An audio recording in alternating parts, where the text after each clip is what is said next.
OnlyFans keeps pushing its way deeper and deeper into our culture, trying very hard to present itself as a perfectly normal platform for easy side income. The pitch is simple: no major investments, no special skills, no years of training required.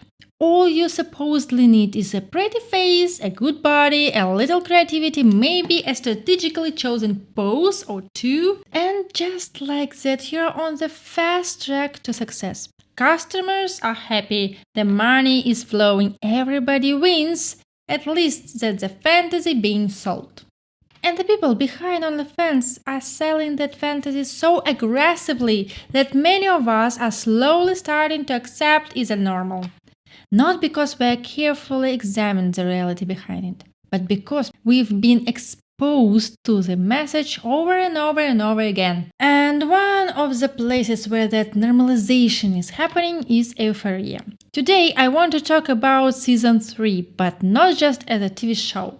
I want to look at it through the lens of something much bigger: the promotion of a platform that may not be nearly as harmless as some people, including the creators behind Euphoria, would like us to believe. Because when a story keeps presenting a particular lifestyle, career path, or business model in a certain way, it's fair to ask a simple question: is this storytelling, or is this marketing with better cinematography?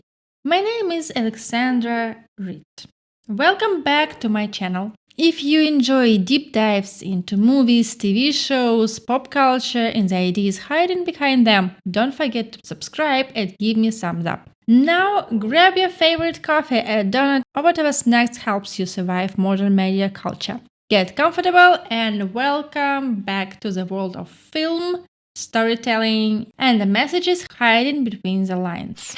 Welcome back to season 3. So, almost 7 years ago, the first season of Euphoria premiered, and it instantly became a cultural phenomenon. The glittery makeup, the neon-soaked teenage aesthetic, the atmospheric soundtrack, school, friendships, first love, and mixed into all of that, topics that were very much not for children. The show was a massive commercial success, and from HBO's perspective, it was exactly the kind of success worth continuing. Then COVID happened. Production on season 3 was heavily delayed, and instead of arriving a year later, it showed up almost 3 years after the first season. And when season 2 finally ended, a lot of viewers wanted answers immediately. Several characters' arcs were left unfinished, major storylines were still hanging in the air, and the season ended with what was essentially a giant to be continued sign blinking in neon lines. But the long wait wasn't just caused by production problems. Series creator Sam Levinson had been saying for years that he envisioned Euphoria as a trilogy. More importantly, he never wanted the show to be strictly about teenagers or high school. In fact, Levinson has openly said that high school itself isn't what interests him. What interests him is youth, the transition into adulthood. The confusion, the mistakes, the identity crisis, the feeling of trying to figure out who you are while the world keeps changing around you. Which sounds great in theory. The question, of course, is whether Euphoria is actually exploring those themes. Or whatever is becoming increasingly interested in selling a very specific fantasy about youth, freedom, and self-destruction while pretending it's social commentary. And that's where things start getting interesting.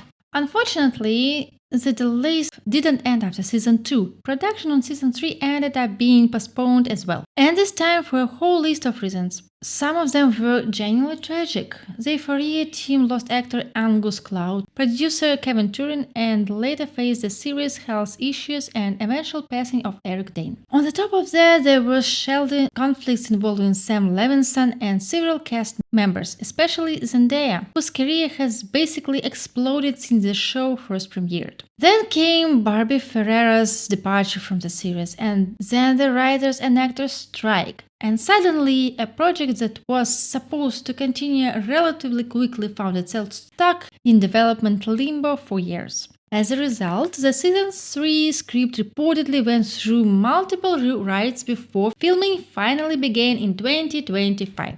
And honestly, I think that enormous gap between season 2 and season 3 had a bigger impact than many people expected. Because television is a strange thing. You can pause a production for 3 or 4 years. You can even pause it for 5 years. But you can't pause audience emotions for 5 years. The problem isn't that viewers forgot Euphoria. The problem is that the emotional momentum faded. The conversations faded. The theories faded. The obsession faded. And perhaps most importantly, the characters themselves started feeling more distant. When season 2 ended, fans desperately wanted to know what happened next. By the time season 3 arrived, many people had moved on, graduated, started careers, changed relationships, survived 3 existential crises and at least 2 social media platforms. And because of that, some of the original Euphoria's magic feels a little weaker now.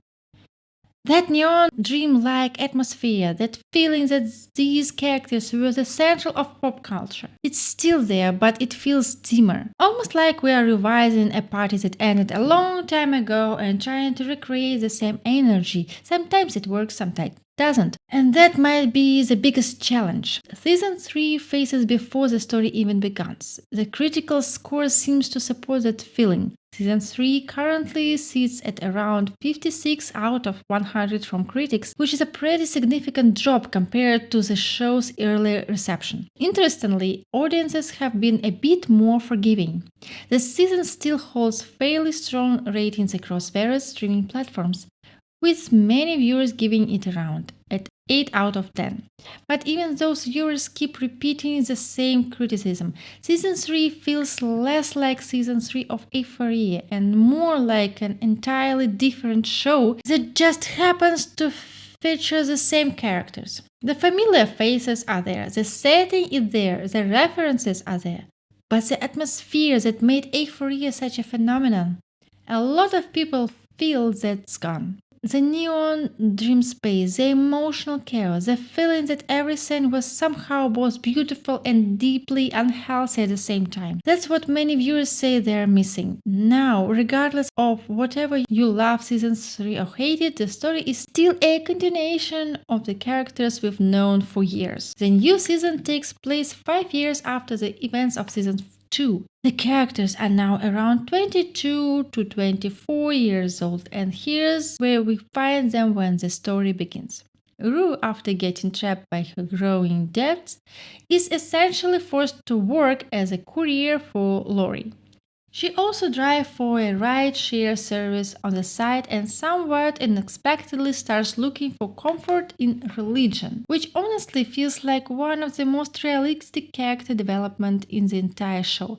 After enough bad decisions, people tend to try either therapy, religion, or astrology. Sometimes all of three. Meanwhile, Nate and Cassie are living together in the suburbs and planning a wedding they very clearly cannot afford. Nate has taken over his father's construction business, piled up a mountain of debt, and is doing what Nate does best, pretending everything is completely under control. Spoiler alert, it isn't. Cassie, meanwhile, is trying to build a social media career. And that's where things start getting especially interesting for our discussion today.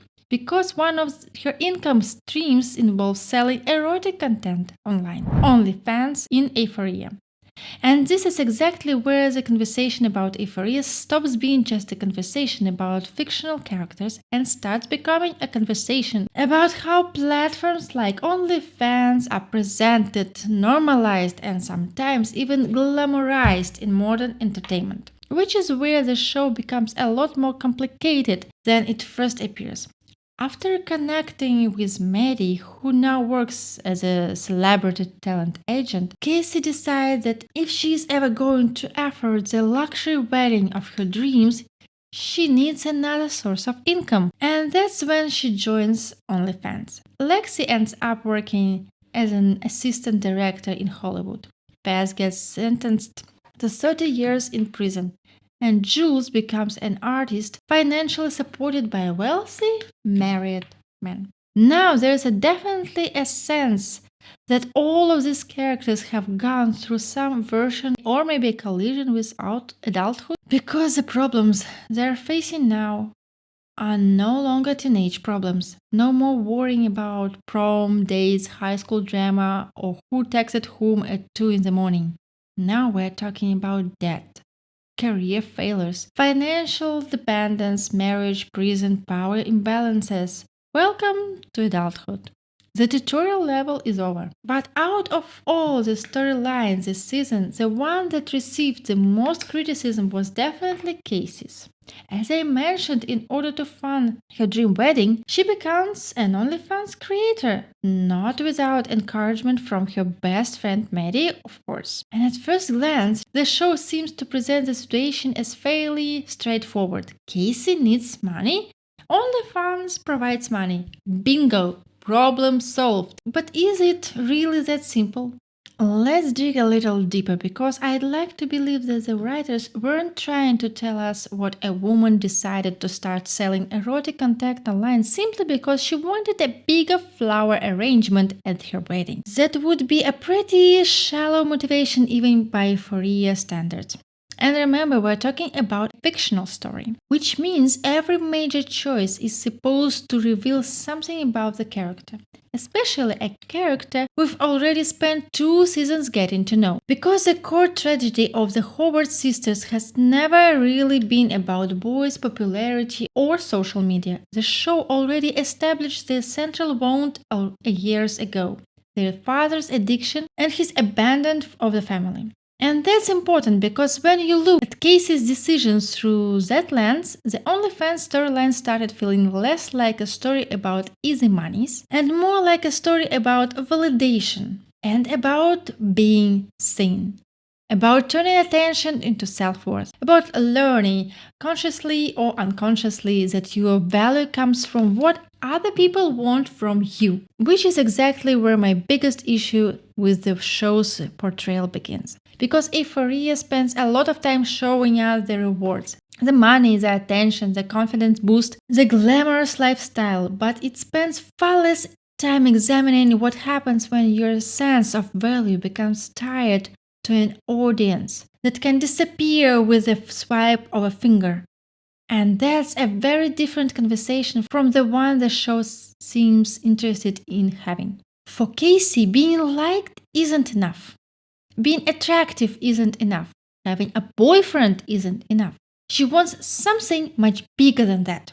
She wants everyone to love her. She wants everyone to want her. That's why she's constantly chasing attention, popularity, views, followers, like, and validation. Because every new subscriber, every compliment, every thirsty comment becomes another tiny hit of approval.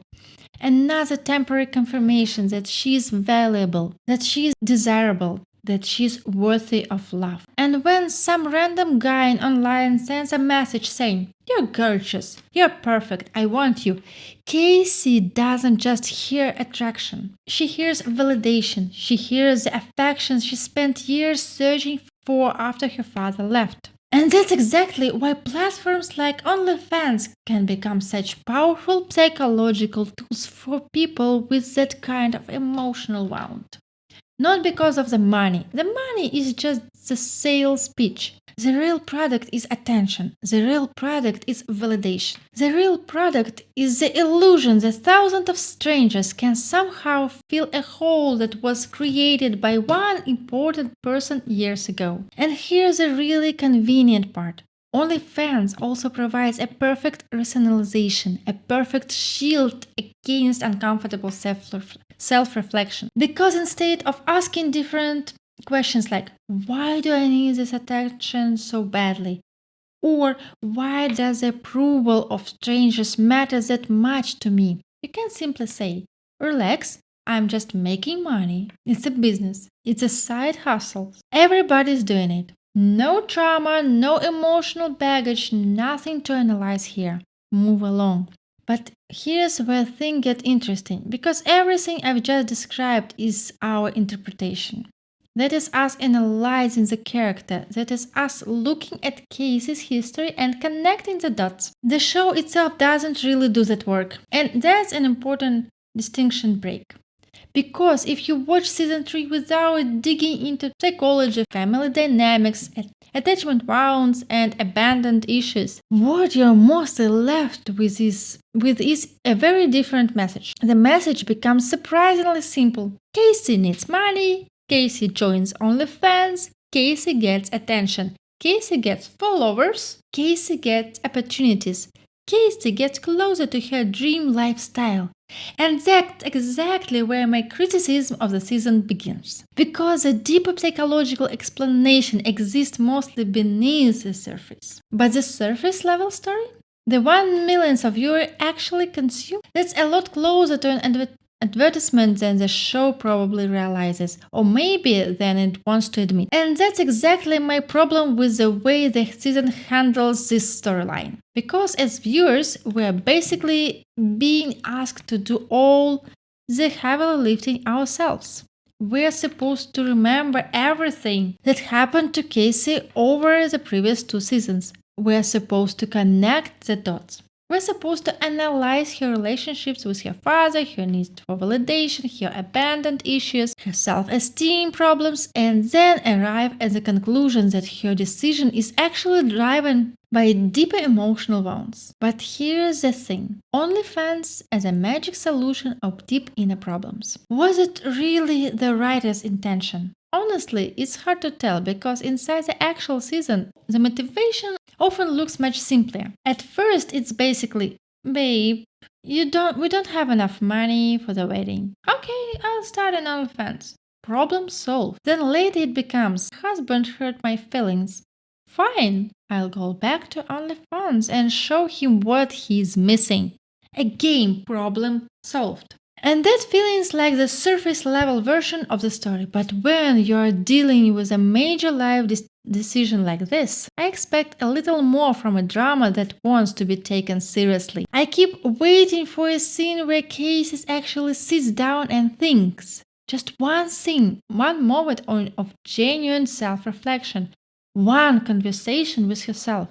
One realization, anything, because we are not talking about choosing a new hairstyle. We're talking about making the decision to sell intimate content online. And just to be clear, I'm not saying this forms some moral high ground. I'm not putting on a Victorian outfit and fainting dramatically because someone mentioned OnlyFans. I don't judge people who do it. Seriously, if someone chooses that path, that's their choice. And you're absolutely to disagree with me on this. My issue isn't about creators themselves. My issue is with the marketing, with promotion, with people who present OnlyFans as it is some magical life hack. Life isn't the easiest thing in the world. Life is effortless, like it's effortless money, like it's freedom, like it's empowerment, or like everybody should give it a try. Because whenever I hear that pitch, I always have the same question. If it's really that simple, then why do some success stories always get feathered, while the uncomfortable stories somehow never make it to the commercial? And that's the question I with Euphoria was more interested in asking. Because right now, the show seems far more interested in normalizing the decision than examining it. And those are two very different things. Honey, if it worked out for you, and if you personally didn't experience any negative consequences, that doesn't automatically mean everyone else will have the exact same experience. That's true for almost everything in life. One person starts a business and becomes a millionaire. Another goes bankrupt. One person moves across the world and finds happiness. Another buys a return ticket 6 months later. Success stories are real. The problem is when people start treating them as universal instructions. And that's exactly why Casey's storyline bothers me. Because in season 3, she comes across as incredibly superficial, naive, almost childishly impulsive at times. And what really stands out is a complete absence of doubt. There is no hesitation, no serious internal conflict, no moment where she asks herself whether this is actually what she wants. And she is not even the only one. There's another young woman, Maddie, is managing before Cassie enters the picture, and she reacts almost exactly the same way. I'll just start an OnlyFans. That's it. No discussion, no concerns, no second thoughts. Just why not? Easy money. And maybe for some people it's really an easy decision. I'm sure there are women who feel completely comfortable sharing their bodies online. For some people, nudity isn't a big deal. Some genuinely enjoy it. Some find it empowering. Some make good money from it. And all of those people absolutely exist. But that's not even the point I'm trying to make. The point is that content creation itself is never as effortless as people pretend it is. Whether we're talking about YouTube, Instagram, TikTok, Twitch, or adult content. At some point, every creator runs into the same problem. The audience gets used to you. People get bored, viewers slow down, subscribers stop growing. And then you have to reinvent yourself. Again and again. You have to constantly create something new to keep people's attention. That's just how attention economies work. But when we're talking about adult content specifically, that pressure can become even more complicated. Because the easiest way to keep increasing engagement is often through greater levels of intimacy. More access, more personal content, more revealing content, more of yourself. And that's something we actually see happening with cases throughout the season. Each step becomes a little more personal, a little more intimate, a little more exposed. But the strange thing is that she never seems to seriously process any of it. For her, the escalation almost feels automatic, as if somebody simply told her, post some photos online and you'll make a ton of money. And she immediately accepted the deal without even stopping to ask the question what most adults eventually ask. Okay, and what's the cost? Because every career has a price, every source of income has trades-off, every shortcut has consequences. And whether those consequences are worth it or not, it's a conversation the season seems surprisingly uninterested in having. Instead, it often feels like we're being shown the benefits while the more complicated questions stay conveniently off screen. And for a show that spends so much time claiming to explore uncomfortable truths, that's a pretty interesting blind spot. Now, maybe someone told you that you could make a fortune posting photos and videos online. Maybe you believed it, maybe you're completely comfortable with your body, maybe showing it doesn't bother you at all, maybe you genuinely enjoy it. Fine, fair enough. You start creating content, you start uploading photos, you start making money. And maybe at that stage you have absolutely no doubts. Okay, but what happens when the next step comes? And then the next one after that? And then the one after that, and there are really no questions, no hesitation, no self-reflection, not even once, because honestly, let's put morality aside for a second.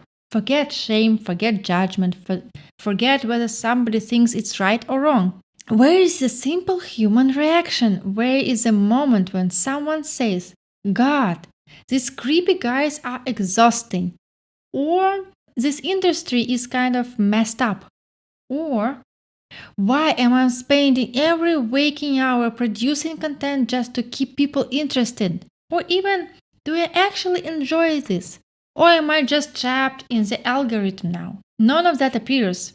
Instead, everything is presented in this glossy, glamorous package, and interestingly, that's something even many OnlyFans creators themselves criticize. Because surprise, surprise, a number of actual creators were not thrilled with Casey's storyline. Many pointed out that while public attitudes toward adult creators have definitely improved over the last few years, stigma still exists. And a lot of it, people still judge them. Still look down at them. People still make assumptions about them. And they still treat their work as something shameful. Not everyone, of course, but enough people that that it's impossible to pretend the stigma has disappeared. And that's why some creators argue that Casey's portrayal doesn't really help the conversation. Because instead of showing a complex adult making a complicated decision, the show often falls back on a stereotype. The naive girl, the impulsive girl, the girl who barely thinks things through, the girl who sees attention and money and immediately jumps in. And whether you agree with that criticism or not, I can understand where it's coming from. Because if your goal is to portray a profession seriously, then reducing the person doing it to a shallow caricature probably isn't helping anybody. In fact, it ends up creating a weird contradiction. So, on the one hand, the show seems determined to normalize the platform. On the other hand, the person using it often portrayed as impulsive, emotionally unstable, and deeply immature. Those two messages doesn't exactly fit together, which leaves us a strange place where Euphoria wants us to take the choice seriously, without really taking the character's decision-making process seriously at all. Plus, many OnlyFans creators pointed out something that Euphoria barely acknowledges at all. Whether you think about the platform, it is still work. It's still work. You can criticize, you can dislike it, you can have moral objections to it, but work is work. No, it's not engineering. No, it's not running a factory. It's not designing spacecraft for NASA. But this doesn't magically make it effortless. And that's where the show portrayal starts feeling disconnected from reality, because a lot of people online love to talk about OnlyFans as if it's the easiest money imaginable. The problem is that there are currently millions of creators competing for attention. Think about this for a second. Millions. The level of competition doesn't create an easy market. It creates an incredibly crowded one. You constantly have to keep your audience engaged, you have to stay visible, you have to stay relevant. And let's be honest, posting a single photo and waiting for money to roll, it is not exactly a valuable business strategy anymore. At this point, creators have to think about branding, marketing, audience retention, promotion, collaborations, content planning, algorithms, and analytics, which starts sounding suspiciously similar to every other creator economy job in the internet. But Casey doesn't seem to do any of that. She doesn't brainstorm ideas, she doesn't build a brand, she doesn't develop a content strategy, she doesn't even appear particularly interested in the business side of it. Most of the time, she's simply following whatever instructions Maddie gives her. And that's where the storyline starts feeling a little romanticized, almost like the fantasy version of the creator economy. Find the right mentor, find the right manager, let somebody else handle everything. Take a few pictures, film a few videos, collect the money. Problem solved. Except that's not how most online businesses work. Not YouTube, not TikTok, not Instagram, not Twitch, and certainly not subscription-based platform. But the reality is usually much messier. And the problem between Casey and Maddie, they end up working and then get back together. In this sphere, there are plenty of managers, audio agencies, and middlemen in online industries who are far less trustworthy. The internet is full of people promising easy success while taking a large percentage of someone else's earnings. And that's another part of the story the show mostly skips over, because in the real world, the risks don't disappear just because somebody promises they'll help you monetize your audience. Sometimes the biggest danger isn't the platform itself. Sometimes it's the people standing between you and the platform. And that's exactly the kind of uncomfortable conversation I wish Euphoria spent more time exploring instead of treating the entire situation like a glamorous shortcut to financial freedom. And honestly, that's another side of the story that I think the show completely ignores. Because agencies have a dark side too, a very real one. And it's actually disappointing that the series barely touches it. Because if we're talking about realistic portrayal of this industry, then the agencies, managers, middlemen, and so-called growth experts should be a huge part of the conversation. Some of them are perfectly legitimate. Some of them are absolutely not. And that distinction matters. And the other thing that feels heavily romanticized is how quickly Casey's success happened. Now the show explains it through her connection to that famous influencer who promotes her account and suddenly puts her in front of the massive audience. And after that, boom, followers, money, podcast appearances, interviews, industry attention. Everybody loves her, everybody wants her. She's basically an internet celebrity overnight. But let's be realistic for a second. Even if an agency signs an unknown creator tomorrow, they cannot guarantee success. They cannot guarantee you'll blow up in 6 months.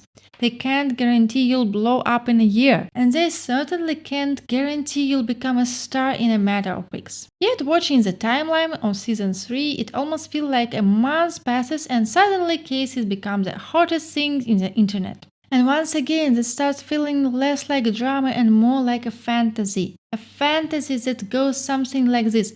Girls, don't worry about it. Just meet a millionaire influencer, he'll promote you. The followers will come. The money will come. Problem solved. Which sounds wonderful. Unfortunately, it also sounds a lot like every online get-rich-quick scheme ever invented. I spent some time reading discussions from actual OnlyFans creators, and many of them describe something completely different. A lot of people talk about spending months, sometimes years, building an audience. Some creators report earning only $100 a month during their first year. $100, not luxury car money, not penthouse money, not buy your dream wedding money, just $100. And that's the part of that almost never makes it into the glamour success stories.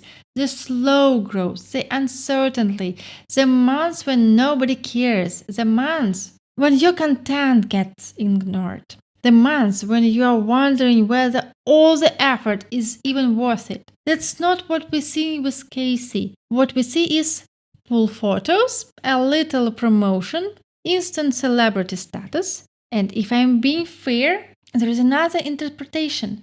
Some viewers actually argue that the storyline works as anti-advertising rather than advertising, because when you step back and look at Casey's life as a whole, the season doesn't exactly present her as a happy, emotionally healthy, fulfilled person making empowered choice. In fact, you could argue that the entire storyline is a giant disguised as a success story. And honestly, that's where the debate gets much more interesting. Because the question isn't whether Casey becomes successful. The real question is whether the show wants us to envy her or feel sorry for her. And depending on how you answer that question, the entire season starts looking very different. And that's actually the strongest counter-argument I've seen.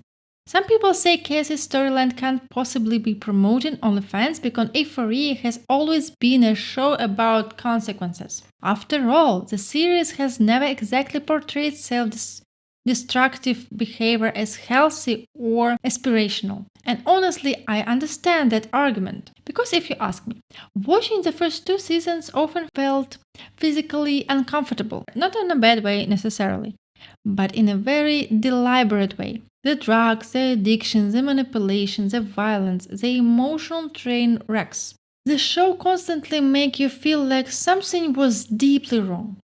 There was always this sense of anxiety hanging over everything, like nobody was okay, and nobody was going to be okay anytime soon. So maybe the same logic applies here. Maybe Casey's story is supposed to be another cautionary tale. Casey isn't facing any meaningful consequences connected specifically to OnlyFans. At least not yet. Where is the moment where Cassie actually confronts what she's been doing and why she's been doing it? Because so far it feels like the show is skipping over the entire second half of the story, the uncomfortable half. The complicated half, the half that actually matters. And that's what makes this storyline feel strangely hollow. Because if the account disappears and everyone simply moves on, then what exactly was the point? Okay, she betrayed Maddie again, but they come back to her. At this point, there's basically a recurring hobby. We're already seeing that. What's new there? What's deeper here? What did Casey learn? What did we learn?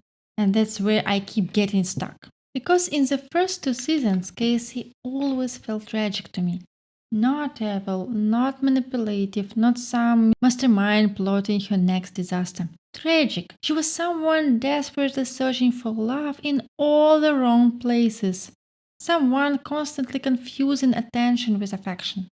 Someone who kept hoping that if enough people wanted her, maybe she'd finally feel worthy.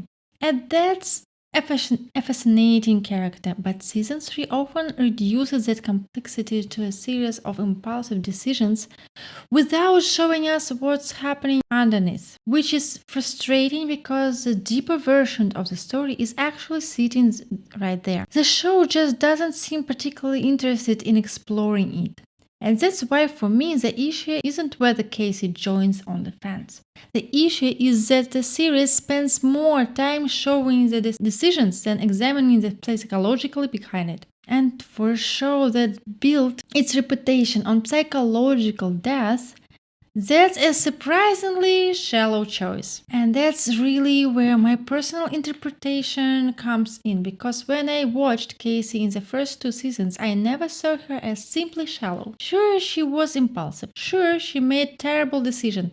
She constantly chased validation in ways that made me want to scream at my screen. But underneath all of that, I always felt there was a genuine pain, a real wound, a real insecurity, a real loneliness. And because of that, I felt sorry for her. I wanted to understand her and I wanted her to be better, to get better, which is exactly why it's hard for me to fully buy the idea that she suddenly joins OnlyFans and experiences absolutely no meaningful internal conflict whatsoever. That just doesn't feel like the cases we've been watching for years. And here's what even stranger, almost nobody in the show seriously challenges her decision, other than Nate. And Nate's reaction is, let's just say, inconsistent. First, he's like, no, absolutely not, you're not doing that. And then 5 minutes later, he's basically saying, hey babe, can you send me some money? Which is not exactly the strongest moral argument I've ever seen. Now let's switch gears for a second and move into pure speculation territory, because we need to be fair here. There is absolutely no confirmed evidence that OnlyFans paid for anything. Nobody from HBO has said it. Sam Levinson hasn't said it. Nobody has publicly come out and announced, hello everyone, we'd like to thank you. We'd like to thank our sponsor, OnlyFans. That did not happen. And what I'm about to say is purely hypothetical. But let's imagine for a moment that Casey's storyline does function as a form of promotion. Why would a company even want something like that? Well, there's interesting rumor floating around, and I feel a little bit like a gossip columnist saying this. Like some mysterious bird just flew into my direct messages carrying insider information. But the rumor goes that OnlyFans has been preparing a major public relations and marketing push this year. The goal supposedly is pretty obvious. Bring in more users, bring in more creators, bring in more subscriptions. Keep the money flowing. Because here's something people often forget. The platform doesn't actually need everybody to join. It doesn't need your grandmother, it doesn't need your accountant, it doesn't need your high school's chemistry teacher.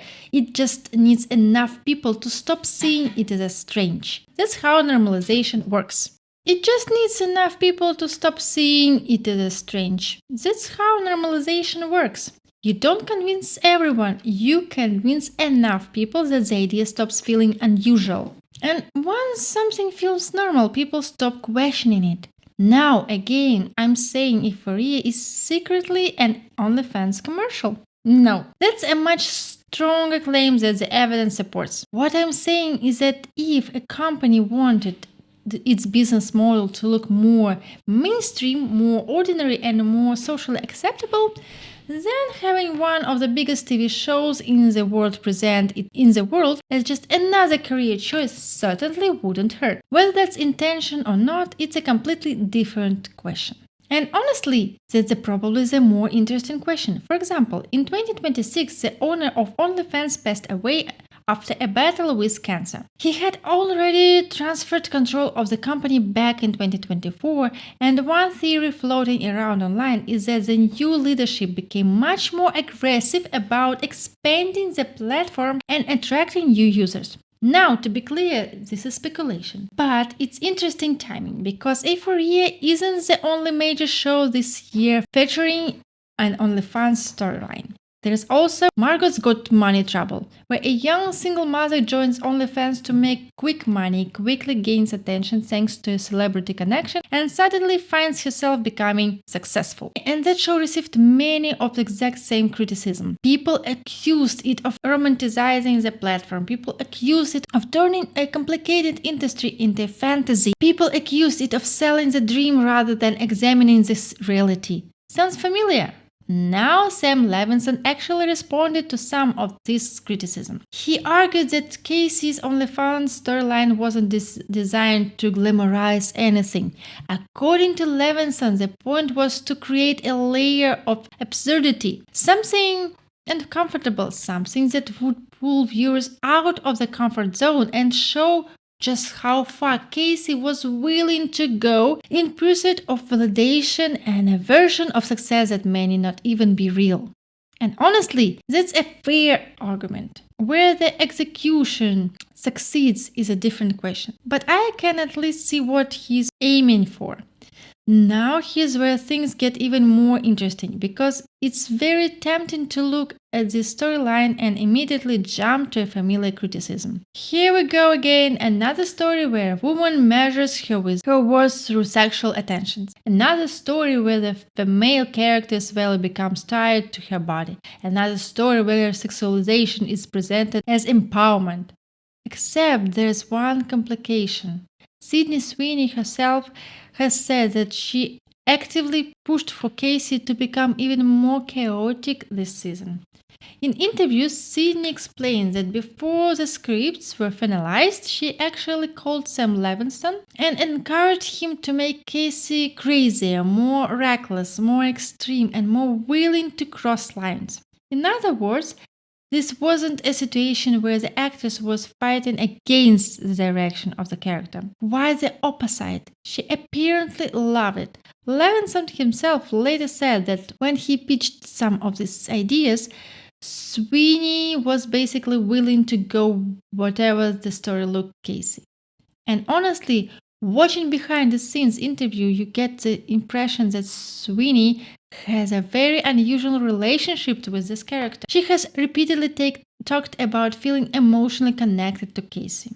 Not because she literally is Casey, but because Casey allows her to explore parts of human behavior she would never explore in her real life. The impulsiveness, the recklessness, the emotional chaos, the complete inability to make a sensible decision for 5 minutes. Through Casey, she gets to experience all of that in a safe, functional space. And interestingly, a lot of viewers seem to have blurred the line between actors and character. If you spend enough time reading social media comments, you'll find people saying things like, Sydney isn't even acting anymore. Cassie is basically just Sydney. She's playing herself.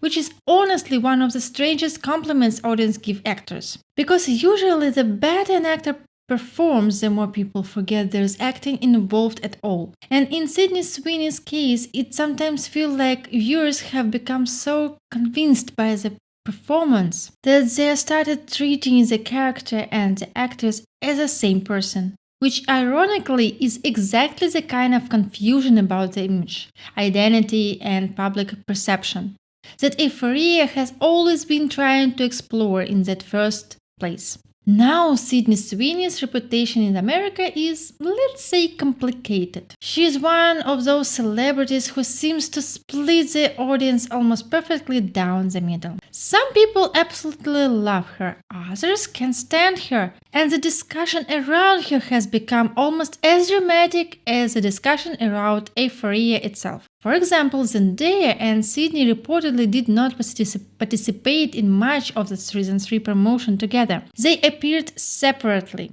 at different events, and the internet did what the internet always does. It started inventing theories. Some people claimed there was a salary dispute. Others dragged Tom Holland into the conversation for absolutely no reasons whatsoever, because apparently no celebrity rumor is complete until someone mentions Tom Holland. And then there were people who argued that the issue was ideological, that Zendaya and Sydney simply have very different worldviews. The rumors ranged from politics to personal values to industry rivalries. The truth is, nobody outside the inner circle really knows. But what is undeniable is that Sydney Sweeney has been involved in several very controversial marketing campaigns over the last few years. There was the American Eagle campaign centered around her greed genes, which immediately launched as 1,000 social media debates. There was launch of her lingerie brand, where she famously used the Hollywood sign as a part of the promotion and ended up receiving a fine. And then there was a Bath was a soap campaign. Yes, the Bath was a soap campaign, a sentence that somehow exists in the year 2026. And when you look at all of these projects together, you start noticing a pattern. A lot of journalists have argued that Sydney has become very good at monetizing a particular image. The attractive blonde, the bombshell, the fantasy, the woman people argue about online, and financially speaking, it's been incredibly successful, which makes the whole thing especially interesting when you remember how she talked about her career a few years ago. Back then, Sydney repeatedly said she was frustrated and people didn't take her seriously as an actress. She wanted more challenging roles. She wanted people to see her talent. She wanted to escape the stereotype of being viewed as just another attractive blonde. And here's where the irony comes in, because today it almost feels like she stopped fighting that stereotype and decided to turn it into a business model instead. It's like she looked at the system and said, you know what? Fine. If you're going to reduce me to a fantasy, I'm at least getting paid for it. And honestly, from a purely business perspective, it's a pretty rational decision. The problem is that it's also a fascinating reversal. Instead of rejecting the stereotype, she appears to be exploring it, maximizing it, monetizing it. And maybe that's why so many people have mixed feelings about her. Because on one hand, it's hard not to admire the strategy. On the other hand, some people see it as surrender. Like she stopped trying to change the game and decided to become exceptionally good at playing it. What's particularly interesting is that in 2025 she starred in Christie, a biographical drama about boxer Christy Martin. And critics were genuinely impressed. Many reviews said the performance was transformative. People barely recognized her. For once, nobody was talking about her appearance. Nobody was talking about her body. Nobody was talking about social media discourse. They were talking about acting.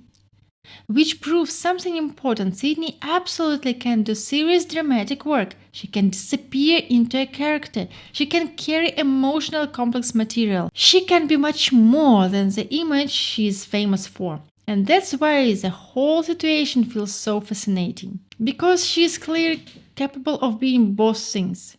The serious actress and the savvy businesswoman who knows exactly how to weaponize public attention. The question is whether she is trapped inside that image now, or whether she is consciously using it while laughing all the way to the bank. And honestly, if I had to guess, I'd say it probably a little bit of both. Here's my overall take after thinking about this topic for a long time. And honestly, while writing this video and recording it, I found myself changing my mind on a few things and editing new thoughts along the way. So, where do I ultimately land? I don't think this is a direct OnlyFans advertisement, at least not in the literal sense. I don't believe HBO got a giant check from OnlyFans and then wrote Cassie's storyline around it. Could OnlyFans be trying to improve its public image this year? Maybe. Could the platform be benefiting from these storylines appearing across multiple TV shows? Absolutely. But those are different questions. My guess is much simpler. I think Sam Levinson looked at a highly controversial, highly relevant cultural topic and decided to use it, because whether we like it or not, OnlyFans has become a part of modern culture.